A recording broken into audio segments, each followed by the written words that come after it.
कहने के लिए आया हूं कि 10 वर्षों के अंदर इस भारत की राजनीति में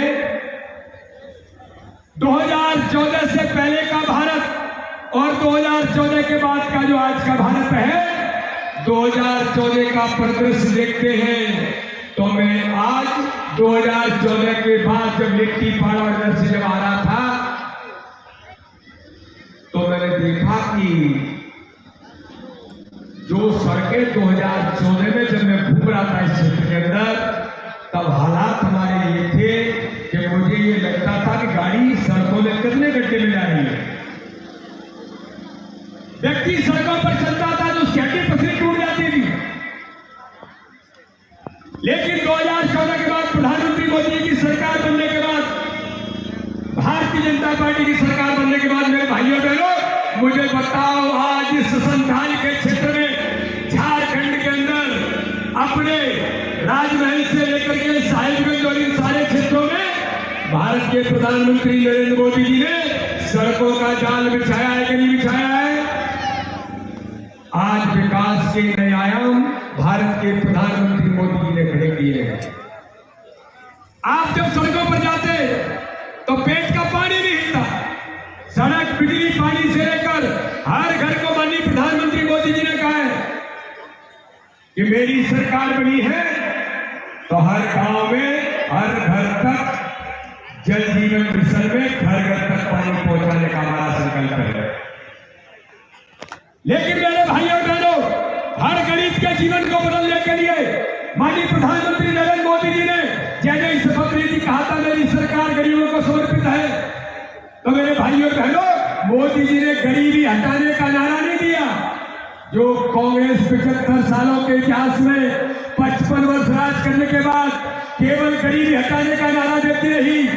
गरीबी हटी नहीं, गरीब का गरीब रहा। लेकिन भारत के प्रधानमंत्री मोदी जी ने आज हम सब बैठे हुए जन समुदाय में मैं कहना चाहता हूं कि भारत के प्रधानमंत्री मोदी जी ने हर गरीब के जीवन में खुशी लाने का काम किया है। गरीब का जीवन कैसे बदलेगा? अगर कोई गरीब झोपड़ी में रहता है तो प्रधानमंत्री आवास के माध्यम से उसके जीवन के सपने को पूरा करने का काम अगर इस देश के अंदर किसी ने किया है तो भारत के प्रधानमंत्री नरेंद्र मोदी जी ने किया है। मेरी बहनों के लिए जो घर के अंदर, गांव के अंदर लकड़ी के चूल्हे पर उस धुएं से पीड़ित होती थी, उन माओं का दर्द किसी ने समझा तो गरीब माँ के बेटे देश के प्रधानमंत्री नरेंद्र मोदी जी ने कहा मेरी सरकार गरीब माँ के बेटे की सरकार बनी है। गरीब माँ का बेटा देश का प्रधानमंत्री बना है तो इस भारत के अंदर कोई गरीब माँ ऐसी नहीं होगी जो लकड़ी पर खाना बना करके धुएं से पीड़ित होगी। आज पूरे भारत के अंदर हर गरीब को उज्ज्वला योजना में गैस कनेक्शन देने का काम किया है।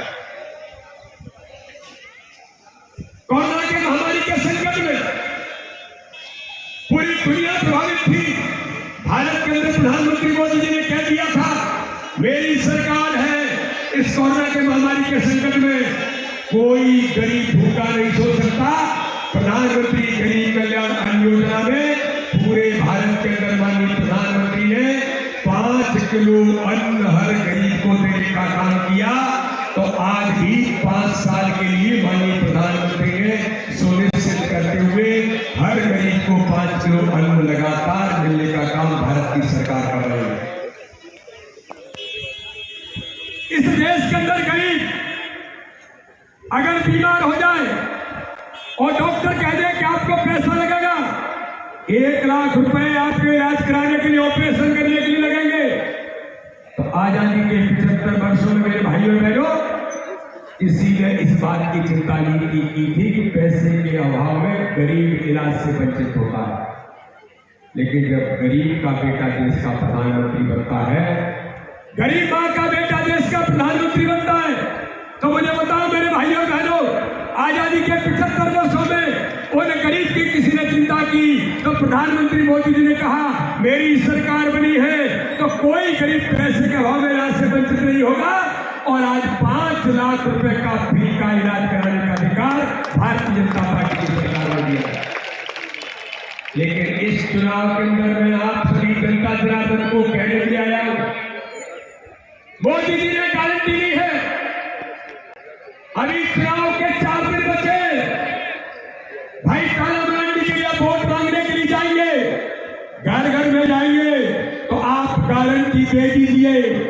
मोदी जी ने कहा है अगर किसी को प्रधानमंत्री आवास नहीं मिला है तो भारतीय जनता पार्टी की सरकार ने अपने संकल्प पत्र में कहा है कि हम आगामी समय में 3 करोड़ परिवारों को और प्रधानमंत्री आवास देंगे। ये आप गारंटी लीजिए।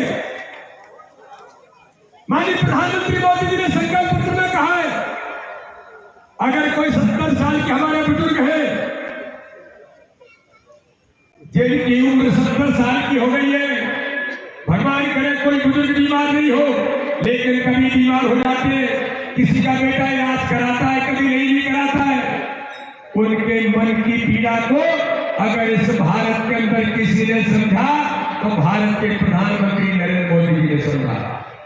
और मोदी जी ने संकल्प पत्र में कहा है आगामी आने वाले समय में हमारी सरकार बनेगी और सरकार बनने के बाद मेरे भाइयों बहनों 70 साल से ऊपर की उम्र के जो लोग हैं वो ओबीसी में आते हैं, एससी में आते हैं, एसटी में आते हैं, जनरल में आते हैं, किसी भी समाज के किसी भी धर्म के, वो इनकम टैक्स भरते नहीं भरते, वो बीपीएल कार्ड है नहीं है, केवल एक ही क्राइटेरिया है कि वो 70 साल से ऊपर के उम्र के हैं। तो आप गारंटी ले लो, घर घर के अंदर बता दो 70 साल से ऊपर का कोई बुजुर्ग है तो उन्हें इस वर्ष से 5 लाख रुपए फ्री में इलाज कराने का अधिकार भारतीय जनता पार्टी की सरकार देगी। और इसलिए आज इस सभा में प्रधानमंत्री मोदी जी के गरीब कल्याण के लिए प्रधानमंत्री मोदी जी ने विकास की जो धारावाही है उसके लिए पूरे तीसरी बार भारत के प्रधानमंत्री मोदी जी को बनाने के लिए आज इस देश के अंदर मेरे भाइयों बहनों मैं आज आपको कहना चाहता हूं दुभागेट प्रखंड के अंदर माननीय प्रधानमंत्री ने कहा मेरी सरकार बनी है तो भ्रष्टाचार मुक्त भारत को सरकार देने का काम माननीय प्रधानमंत्री का संकल्प है। कांग्रेस के प्रधानमंत्री राजीव गांधी कहते थे हम गरीब को 1 रुपया दिल्ली से भेजते तो 85 पैसे भ्रष्टाचार में चला जाता है, केवल 15 पैसे गरीब तक पहुंचता है। प्रधानमंत्री मोदी जी की सरकार बनने के बाद प्रधानमंत्री जी ने तय कर दिया हर गरीब का जनधन अकाउंट खुलेगा। ये कांग्रेस ही मजाक उड़ाते थे, जनधन अकाउंट खोलने के बाद व्यवस्था बनाने का काम प्रधानमंत्री ने किया। मेरे भाइयों बहनों मुझे बताइए मोदी जी ने किसान सम्मान निधि, आप सबको किसान सम्मान निधि मिल रही है कि नहीं मिल रही है? आपको 6,000 रुपए किसान सम्मान निधि मोदी जी देते हैं। मैं मध्य प्रदेश भाजपा का अध्यक्ष हूँ, वहां का सांसद हूँ, भारतीय जनता पार्टी की हमारी सरकार मध्य प्रदेश की भी 6,000 रुपए किसान सम्मान निधि हर किसान को मध्य प्रदेश के अंदर देती है, 12,000 मध्य प्रदेश में मिलता है। ये मेरी जो बहनें बैठी है इन बहनों को भारतीय जनता पार्टी की मध्य प्रदेश की सरकार ने लाडली बहना योजना में 1250 रुपए हर बहन के खाते में हम हर महीने भेजते हैं। तो मेरे भाइयों और बहनों मैं आज आपको कहना चाहता हूं कि जो 1 रुपया कांग्रेस की सरकार भेजती थी वो 85 पैसे भ्रष्टाचार में जाता था, लेकिन आज मुझे बताओ आपको 6,000 रुपए किसान सम्मान निधि मिलती है, उसमें से 1 रुपया कोई दलाल और बिचौलिया खाता है क्या? 1 क्लिक होता है सीधे खाते में जनधन अकाउंट में हमारे गरीब को 6,000 का 6,000 चला जाता है। लेकिन इस झारखंड के अंदर यहाँ के मुख्यमंत्री, यहाँ के मंत्री के पीए के पास 37 करोड़ रुपए के नोटों का पहाड़ पकड़ा जाता है। जब एक मंत्री के पीए पर इतने नोटों का पहाड़ पकड़ा जा रहा है तो मेरे भाइयों और बहनों बताओ यहाँ के मुख्यमंत्री ने कितना भ्रष्टाचार किया है। और एक ऐसा भ्रष्टाचारी मुख्यमंत्री जो जेल के अंदर भारतीय जनता पार्टी की सरकार ने भेजा है, तो कहने का प्रयास करते हैं कि एक आदिवासी भाई को जेल भेज दिया। मेरे भाइयों और बहनों मुझे बताओ एक आदिवासी भाई को भेजा कि भ्रष्टाचारी को जेल में भेजा है? एक भ्रष्टाचारी को जेल में भेजा है। ये भारतीय जनता पार्टी की सरकार तो वो सरकार है जो आदिवासी भाई और बहन के जीवन में बदलाव लाने के लिए कंधे से कंधा मिला करके काम करने वाली सरकार है। तो इसलिए आज मैं आप सभी नागरिक भाइयों बहनों, भ्रष्टाचार मुक्त भारत बनाने के लिए, आतंकवाद से मुक्ति देने के लिए, हर गरीब के जीवन में बदलाव लाने के लिए आज प्रधानमंत्री मोदी जी को तीसरी बार भारत का प्रधानमंत्री बनाना है। और इसलिए आगामी आने वाली 1 तारीख को हमारे लोकप्रिय प्रत्याशी भारतीय जनता पार्टी के मोदी जी के हाथ मजबूत करना है। मोदी जी को विकसित भारत के संकल्प को पूरा करना है। तो तीसरी बार मोदी जी को प्रधानमंत्री बनाने के लिए राजमहल लोकसभा से हमारे लोकप्रिय प्रत्याशी भाई तारा मरांडी को कमल पर बटन दबाकर ऐतिहासिक बहुमत से विजय श्री दिलाना है। बोलिए मेरे बहनों और भाइयों, हम सब प्रधानमंत्री जी को तीसरी बार प्रधानमंत्री बनाना चाहते हैं कि नहीं बनाना चाहते हैं? और ताकत से बताओ, बनाना चाहते हैं कि नहीं बनाना चाहते हैं? तो इसके लिए भाई तारा मरांडी को हर बूथ पर कमल खिले, ये आज संकल्प लेकर के जाएंगे। बोलिए भारत माता की।